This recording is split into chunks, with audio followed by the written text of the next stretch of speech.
Hi everyone, welcome to my YouTube channel. This is Shravanti and I'm here to take you on a journey to learn the variety of corporate concepts that can help you on your corporate journey or even outside of a corporate. So it's going to be a very exciting journey and I'd love for all of you to be a part of it and I'm very excited. I hope you are too. And let's get started. So today I'm going to cover a topic which is Microsoft Forms. So I'd like to do this in two parts. The first part we will kind of look at how can you log into Microsoft Forms, and how can you prepare a questionnaire or a survey or a quiz and the various options that are available on Microsoft Forms. We'll discuss a little bit about the use cases that Microsoft Forms can be used for, and in part 2 we will look at how do you collect responses from Microsoft Forms and also all the other additional features and settings that are available that you can use for a better for a better outcome from your Microsoft Forms, right? So let's dive into it right now. All right. So firstly, what do you need to do to log into MS Forms? Firstly, you need an account with Microsoft Office, which in all likelihood, if you have a laptop, you would have had a Microsoft account created for yourself. So just go to Google and type MS Forms. So it'll take you to this link. And before we get into the link, let's just quickly see what Microsoft Forms is. So if you just want to get an understanding, it's basically a web-based application that's a part of the Microsoft 365 suite, and it allows the users to create surveys, quizzes, polls, and forms very easily with the ability to collect responses in real time. So you're able to create these surveys and quizzes and also collect responses in real time. Each time someone submits a response for your quiz, you're able to get that response on your end in real time, right? And firstly, what are these common use cases that we can use Microsoft Forms for?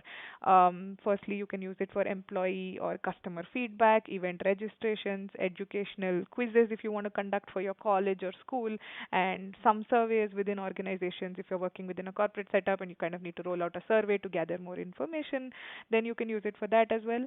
So these are just some of the use cases, but as we get into the link and open up Microsoft Forms, you will get a better understanding of what you can use it for, or if you already are looking to use it for something, then you can go ahead and see how we can use it as is, right? So let's get into MS Forms. So the first thing is you'll have to click on this link that's right here. On the first link, once you type MS Forms on Google, it'll take you to a sign-in page, and once that this is what the page looks like once you're here to sign in. So you can click on sign in because the try for free option limits most of your options. You'll not be able to use almost anything that is available. So you would preferably have to sign in. So mine is already signed in and I have chosen to stay signed in. So it has taken me into my sign in page, which is what it'll look like once you sign into your account, which I have already done. But you can just enter your username and password and do the authentication and get into the link directly, and this is what it will look like once you get in. All right, so now this is what your page looks like primarily once you open it. So if you see over here, it says survey, quiz, invitation, registration, etc. So these are basically your templates that a good thing that MS Forms has done is that it has also created a lot of predefined templates which can be used by you directly. For example, if you're looking for something like employee satisfaction kind of survey that you want to roll out, so if you probably go inside the survey option, you will find predefined templates probably for employee satisfaction, which you can pull and start using directly and edit it as per your requirement, or you can create something from scratch as well. So there is no need to mandate. It's not mandatory for you to use these templates. You can also create it from scratch. And these are the various categories that you have. So for predefined templates. So you have a survey option, you have a quiz option, invitation, registration, etc. So if you want to create a registration form, or if you want to roll out an invitation, or if you're kind of looking to kind of create a quiz for your school or college or within a corporate setup, you're conducting a session and you want to kind of host a quiz and declare a winner, you can use the quiz option, and there's a survey option. So within your corporate setup or anywhere outside as well, market research, etc. If you're trying to create a survey form, then you can go into the survey category as well, right? So these are the templates firstly, and these are the different categories. Now, depending on your use case, you can get into one of these categories and start your work. So I will take a use case of, let's say I want to create an employee satisfaction survey form, right? for example, I'm just taking an example, and we'll kind of go through and see how we can create an employee survey, satisfaction survey form for that. So you can either click on the new form here or a new quiz over here. So it'll take you into the quiz category, or I can just click on one of these templates. So let's just click on survey and see what we get. All right. So once you open up the survey, you get these templates on this side. So I have predefined templates. For example, employee satisfaction, I see it over here, right? Course evaluation questionnaire, post-event feedback survey. There are a lot of templates. You can explore these and directly use them if you want to directly use them. I can just click on this and I can go through this and I can edit this template. But today we'll not just use a template. We'll rather what we will do is we will create a we'll create a survey of our own. So how do you do that? So you can just come out of this template and basically kind of go back. I don't want to use the predefined template, so I'll just go back into survey and I will start creating a new one. So this is the interface, right? Now how do you do this? So the first part is you'll have to, this is the introductory part. So I'll just click on this to edit it. So once I edit, click on it to edit, this part will be the title of my form, right? So if I want to do it for employee satisfaction survey, that's what I type here, right? This will become my title. And then there's a description, like I can give any kind of description. So the please provide your inputs. It can just be anything, like I can type. You can just provide any description over here, like it can be a very elaborate description, it can be a short description.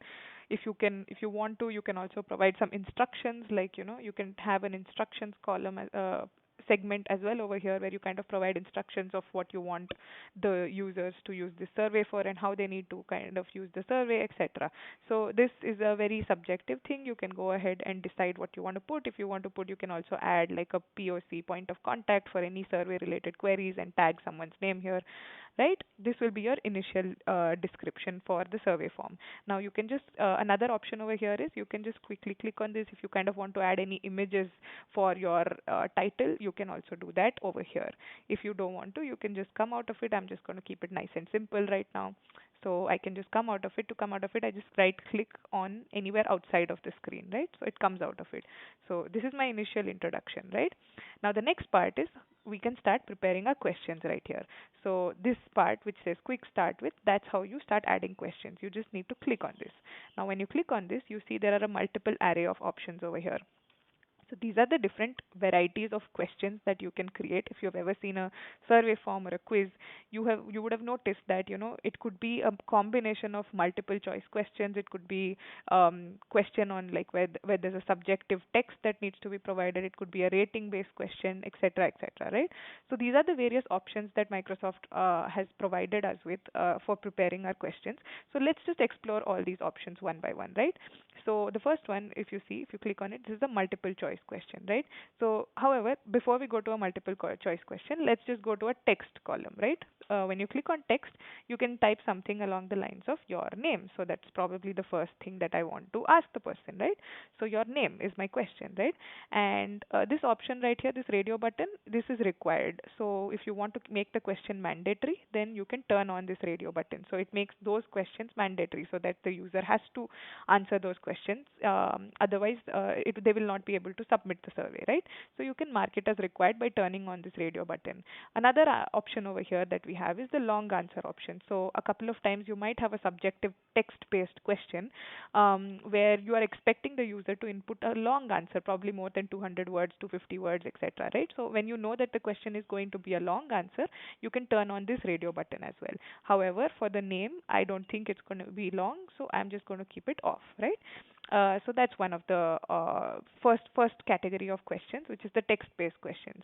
And we'll explore these remaining options gradually, but let's get into the other categories of questions first, right? Suppose before we get to the other category, suppose I don't want this question, then I can go ahead and click the delete question over here, right? That's one option. And also, like we saw in the title, we can always insert an image or a video for each question if we really want to. But we usually keep it nice and simple, so I'm not doing any of that. And then I'm just going to come out of it by clicking outside. right? Next question. Let's explore another category. So an MCQ, multiple choice kind of question. So click on this choice option, and let's say I want to ask them what is your gender, right? Maybe I just want to ask them, right? So now Microsoft does this one other interesting thing, that once I populate a question, it also gives me these options that I can fill over here.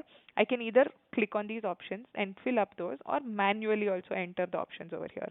So I'll just go ahead and select man, woman, non-binary, etc. Right? And whatever these options are, I can do this, or also I can manually edit the text as well if I want to, right? That's also allowed. Now, if I want to add another option and it's not just three options, then I can click on this add option button, so that I'm able to add one more option, as many options as I want for the MCQ. And if I want to add another option, for example, like if this is also one more category that I want to add for another any specific multiple choice question, where there are three responses where it's just A, B, C, but there's also another option which is outside of A, B, and C, then I can add that as well. So I'm just going to delete that for now. And as you see, I've marked this as required because we want it to be mandatory. And another option that we have within the choice is the multiple answer option. So if I turn this on, what happens is I am allowing the person to select more than one correct answer, right?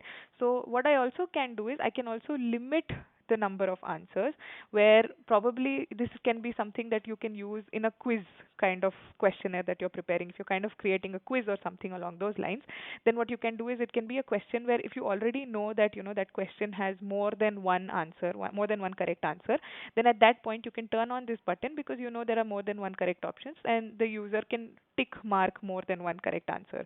What you can also do is limit it. Let's say you know that a question has only two correct answers, and that's how you want the person who's taking the quiz to answer your quiz, right?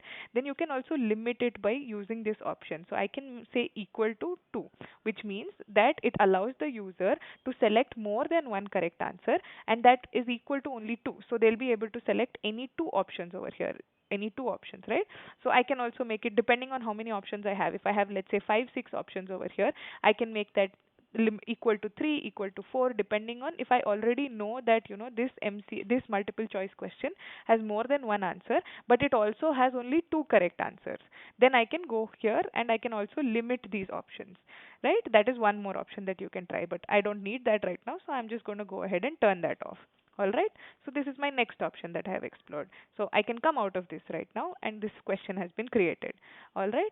Let's now explore another category, which is probably, let's go to the date category.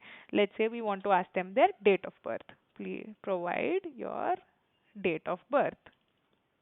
Provide your date of birth, right? Now let's say sometimes people might not really see this, right? I maybe they don't really notice that this is the format in which it needs to be entered or something like that. I can also add a subtitle to every question. For example, here I can provide as a note that uh, kindly provided in the M slash D slash YYY format. Okay, so this acts like a subtitle to your original question. So I can do that as well. That is an option that's available over here. We will explore the remaining options, but right now this is an option that you can think about as well. All right, so if at all you came out of the question, there's nothing to worry. You can just click on the question again and go back into editing it. Now this is a date of birth kind of question. So this will give you a drop down calendar anyway that will allow the user to pick their date of birth. So this question has been created and we can come out of it. Now at any point in time after creating a couple of questions, if you kind of want to look at what your survey is looking like, what you can do is you can go to this preview option over here, so that you get an idea and feel for what your survey is starting to look like. See, once you click on the preview option, you're able to see the survey description and the sub description, and these are all the mandatory questions if you can see, and these are the three questions that we have created so far, right? And this is what it's starting to look like. So this was a single answer question, so it allows you to select any one of the options, right? And this is the date of birth, and we get a drop down calendar as well, and people will be able to choose their date of birth here, right? So this is just a preview, so you can either preview it on your computer, or there's also a mobile option if you're kind of creating a MS Forms from your phone, or you can go back to the computer option. Now we can go back and continue editing by clicking on back, and we'll start adding more questions. All right. So let's add the next question. So let's say we kind of want to do something related to rating. Want to ask them because this is an employee satisfaction survey. Probably I'll just say something like, how would you rate your experience with the organization? All right. So I don't really want a subtitle over here, so I can go ahead and just turn that off. So that will just go away once I click on it, right? So now this becomes a very, you know how the rating questions work, right? So there are also different levels that I can set here. Either it can be 5 star or like a 10 star, depending on how I want to keep it. I'll just keep it at 5. And there are various options you can explore here, either a number or like a heart if you want to make it a little fancier and creative, or you can just keep it straight and simple, keep it stars, right? So this is also a required question, and I'm leaving it here. So this is related to how would you rate your experience with the organization, which is a we have explored one more category, which is the rating kind of question. So we've seen choice, text, rating, date, and let's now look at the ranking kind of question. Now let's say I kind of want to ask them some question along the lines of how would you rank the probably the members of your team, like let's say something like that we want to ask her. How would you rank the performance of the members of your team, something along these lines, right? Let's say there is person A and then there is person B that we want to add, and there's person C, and we can just keep these as the options. If I want to, sorry, I can add more options over here. There's an option for that as well, so I can do that as well, right? This is how you basically do a ranking question.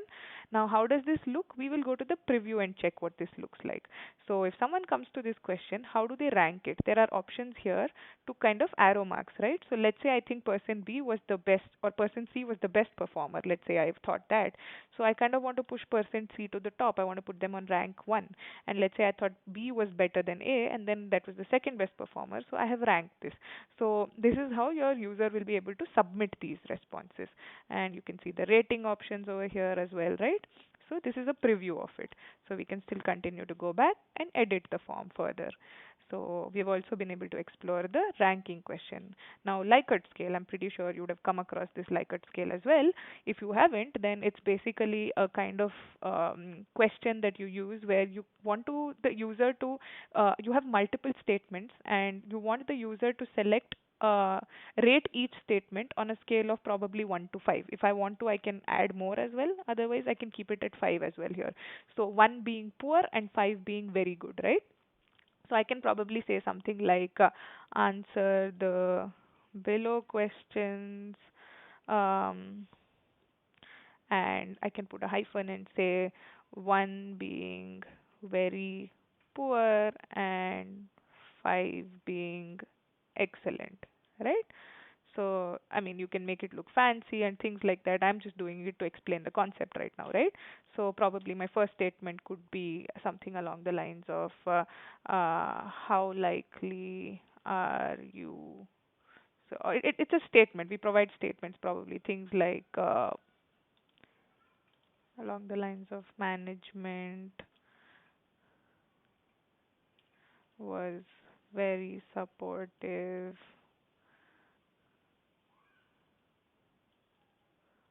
on the project, something like this, and we can probably make this 1, 2, 3, 4, and 5. So here I've already marked that 1 is very poor and 5 is excellent, right?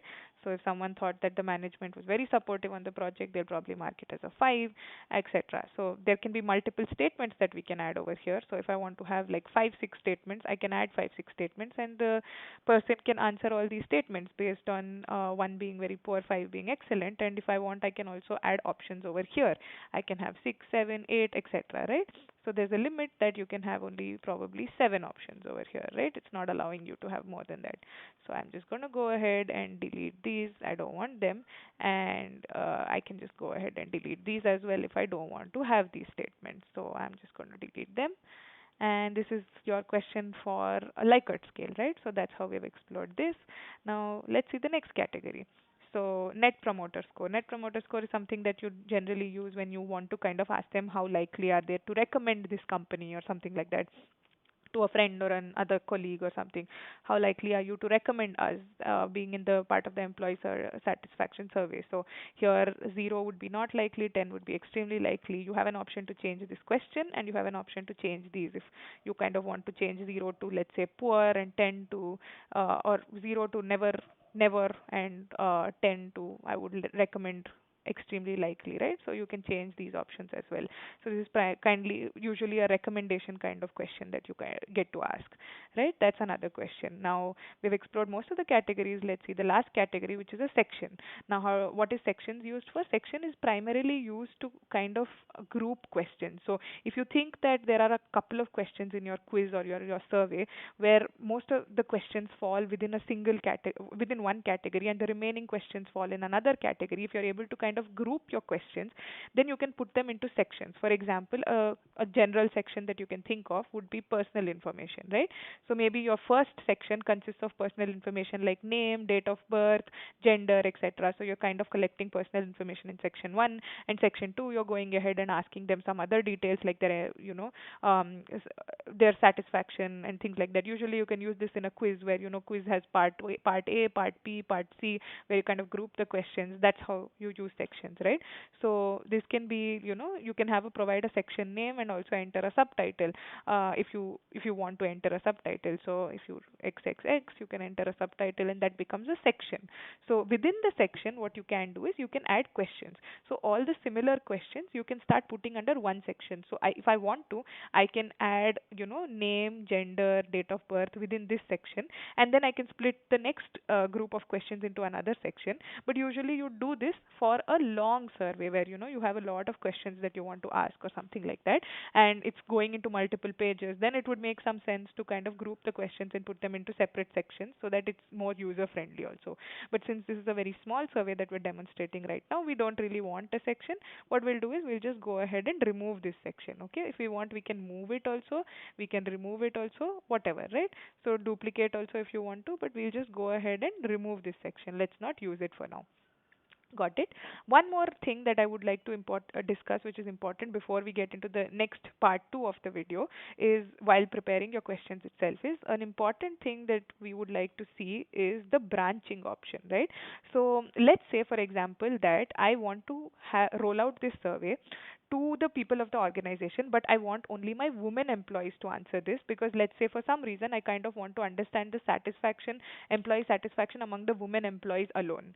Okay, in that case, how do I do it? So, and let's say I don't have a distribution list on my email that separates the women, and I don't know how to kind of, I don't want to waste my time separating this questionnaire to and send it only to the women employees of my organization. It's too time consuming, right? So I can mention it on my email that I want only the women to answer this survey, and I can also add a feature over here, which is branching, that I can do over here to ensure that only the women employees are answering my survey and no one else, right? How do I do that? I'll give you an example here. So let's go to the gender section, and we can do something called as add branching. So click on this add branching. What happens over here when you do that is, basically I want to right now create a instance where if it is a woman, I want her to continue answering the survey. If it is a man or anybody else, I do not want them to answer the survey. I want the survey to be answered only by women. How do I do that? So basically in my branching, I'm putting this as woman, go to next. So if you are a woman, you will be allowed to go to the next question. This is question 2. So if you're a woman, you will be allowed to go to question 3, right? So I leave this as next. Now I want to say that only a woman should answer and nobody else is supposed to answer the survey. If that is my case, then what do I do? Then if it is a man, I'm trying to say end of the form, which means if you're a man or the non-binary section, it means that I want you to go to the end of the form and I don't want you to answer the survey, because I'm trying to target this only towards the female audience, right? So if that is my case, I can click on end of the form. Now there are also some other options in branching that you can use, wherein let's say for example question number 3 is related to only women employees and it is not related to male employees. For example, it's a question which says that, have you had a child in the last 1 year and come return to work, right? Maybe that's a woman based question, right? And a man doesn't need to answer that. Let's say I don't want the man to answer that question. In that case, what I can do is I can go to man and say, instead of going to question 3, for example, let's say question 3 was related to a woman and I don't want the man to answer the question, then I then 4 onwards I might want him to answer. So I can just click on 4 and I can say man can skip the question number 3 and go to 4 directly, right? So you can also skip a question in this manner using the branching option, or I can just go to end of form simply in my use case, for example, right now. So I have done this branching right now, right? So let's see what this branching looks like. Now once you've done the branching, all you have to do is click on back. So your branching is done for you. Now how do I get an idea of this? Let's go to my preview. I'll get an idea of what's happening.